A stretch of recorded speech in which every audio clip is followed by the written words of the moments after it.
O vídeo de hoje deixará mais claro do que nunca que a esquerda brasileira e aqueles que, mesmo não sendo ideologicamente militantes, são seus apoiadores, porque lhes é mais conveniente, adoram fazer o povo brasileiro de trouxa. Começando com uma notícia diretamente relacionada ao segundo caso, o daqueles que declararam apoio a Lula e à esquerda porque era o mais conveniente para os seus próprios interesses. Você deve estar lembrado que Luísa Helena Trajano, a sobrinha da fundadora da Magazine Luiza, que assumiu a liderança da empresa em 1991, quando essa já possuía filiais em várias cidades no estado de São Paulo e Minas Gerais, apoiou Lula na última eleição presidencial. Olhando de forma superficial, parecia naquele momento um pouco incoerente que uma grande empresária apoiasse a candidatura de quem, nos discursos, diz incentivar a economia brasileira, enquanto ataca milionários e bilionários e na prática faz ainda pior, dificulta ao máximo a vida do empreendedor brasileiro. Normalmente os únicos grandes empresários brasileiros que apoiavam o PT eram aqueles que, durante governos petistas, eram diretamente favorecidos, como donos de certas empreiteiras, por exemplo. Mas o tempo passa, as coincidências começam a aparecer e para bons entendedores meia palavra basta. Em março de 2023, Luísa Helena Trajano foi convidada por Alexandre Padilha para fazer parte do Conselho de Desenvolvimento Econômico e Social do governo Lula, o famoso Conselhão.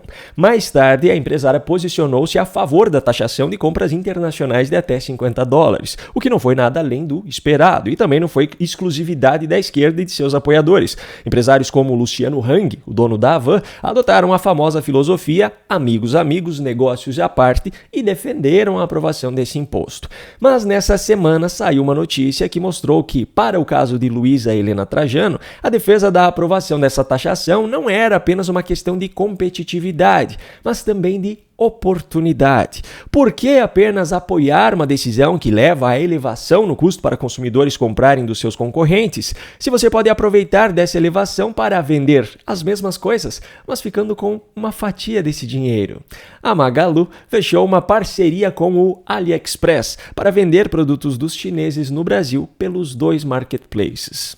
Com o novo imposto e o novo acordo, olha só que situação maravilhosa é gerada. Os chineses continuam ganhando, o governo Lula ganha, a Magalu ganha e o único que sai perdendo nessa história é o consumidor, o povo brasileiro. E pior, enquanto acordos como esse são firmados nos bastidores, em entrevistas o discurso é completamente oposto. Em 2022, a UOL, Luísa Helena Trajano disse: "Olha, se socialista é quem é a favor da igualdade social, sou socialista desde os 10 anos. Ela finge que é verdade e o povo brasileiro finge que acredita. Quer dizer, infelizmente, uma grande parcela acredita mesmo. Mas não se preocupe, pois o papel de palhaço do povo brasileiro não acaba por aí.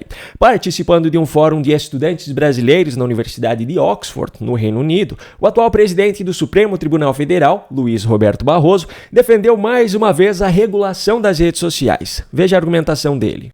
É que o ódio, a desinformação, o sensacionalismo, a agressividade, a ofensa geram muito mais engajamento, tragicamente, do que a fala moderada, a busca pela verdade possível, ainda que plural. E o modelo de negócios das plataformas vive do engajamento, vive da quantidade de cliques. Portanto, há um certo incentivo perverso a disseminar o que não é bom, porque o que é bom traz mais receita. Eu não estou dizendo que uma ou outra faça a isso, mas o incentivo é esse. E por isso que você tem que regular. Quer dizer, se o incentivo natural é negativo, você precisa ter um contra-incentivo para as pessoas não fazerem isso. Porque senão o mundo vai desabar num abismo de ódio, de desinformação, de mentiras, porque isso é que traz engajamento. Portanto, o mundo vive, todo o mundo democrático, vive a dificuldade de se estabelecer essa fronteira, porque por trás do biombo da liberdade de expressão, que é muito importante, muitas vezes seja um modelo de negócio que ganha dinheiro com a disseminação do ódio, com a disseminação da informação. E aí você tem que ter um desincentivo para que isso não aconteça. Ele tem razão ao dizer que um discurso mais agressivo gera mais engajamento nas redes sociais do que um discurso mais moderado. O problema é que para ele e seus colegas ministros do Supremo, tudo tem sido considerado como um discurso agressivo. Qualquer crítica ao trabalho deles tem sido chamada de discurso de ódio. Qualquer informação diferente da versão da narrativa utilizada por aqueles que estão no poder é chamada de desinformação. Agora, olha como a situação piora ainda mais. Veja essa cena de Luiz Roberto Barroso nessa mesma viagem ao Reino Unido, cantando ao lado de estudantes brasileiros. A verdade é que eu sou louco por você e tenho medo de pensar em te perder. Eu preciso aceitar que não dá mais pra separar as nossas vidas. Vamos Brasil, todo mundo! Loucura de dizer que não te quero, olhando as aparências, mostrando as evidências, mas não teve me mentindo, se eu não posso enganar meu coração.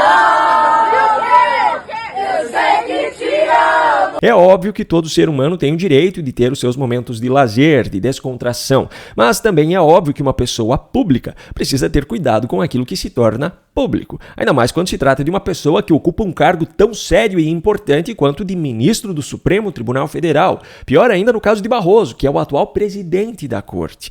Seja bem sincero, você acha adequado que um ministro do Supremo Tribunal Federal, alguém que tem o poder de condenar a mais de 17 anos de prisão pessoas que praticaram vandalismo em Brasília, alguém que tem o poder de anular condenações decididas por juízes de 3 instâncias diferentes, se comporte dessa forma em público? E no caso de Barroso, essa está longe de ser a primeira vez.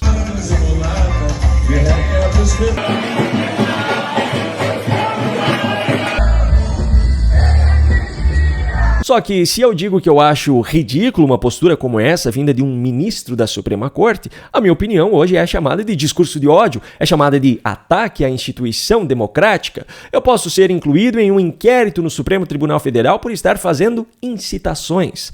Agora me diga você, como cidadão brasileiro, eu preciso ainda ter um nariz redondo e vermelho para ter cara de palhaço? E caso você ainda não tenha se convencido disso, me permita mostrar aqui mais um exemplo.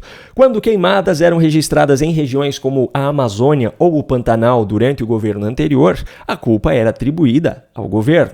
Artistas militantes se mobilizavam para fazer acusações para que o povo brasileiro ficasse ciente dos absurdos que aquele governo estava fazendo.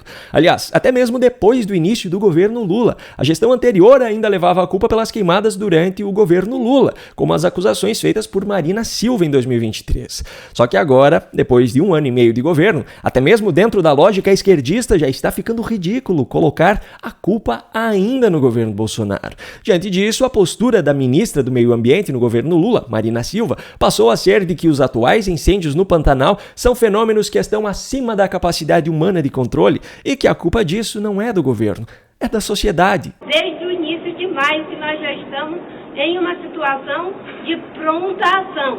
Infelizmente, o fenômeno é incomparavelmente maior do que a capacidade humana de conter esses processos.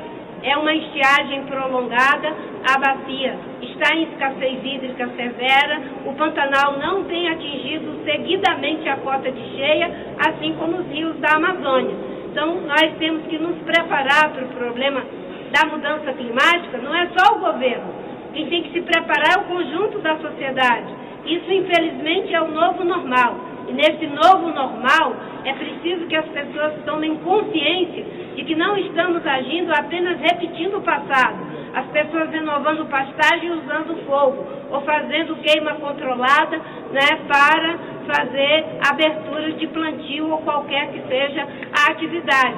Nesse momento é fundamental parar de usar fogo para qualquer coisa. E nesse período não tem incêndio por raio. O que está acontecendo é incêndio por ação humana.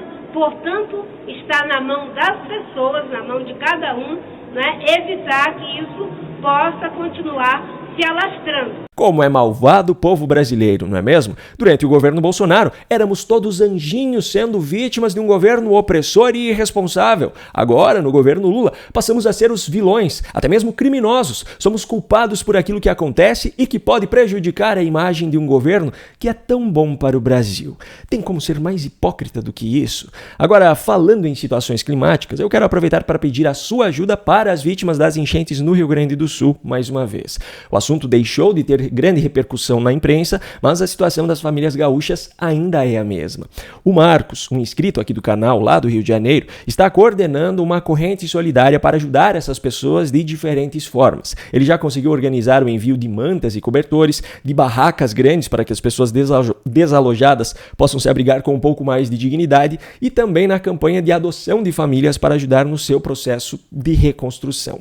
Se você tem interesse em ajudar de alguma forma, entre em contato com o Marcos pelo WhatsApp 011 93048 2503. Se você achar necessário, ele tem fotos e vídeos dos materiais e das entregas sendo feitas para comprovar a confiabilidade desse trabalho.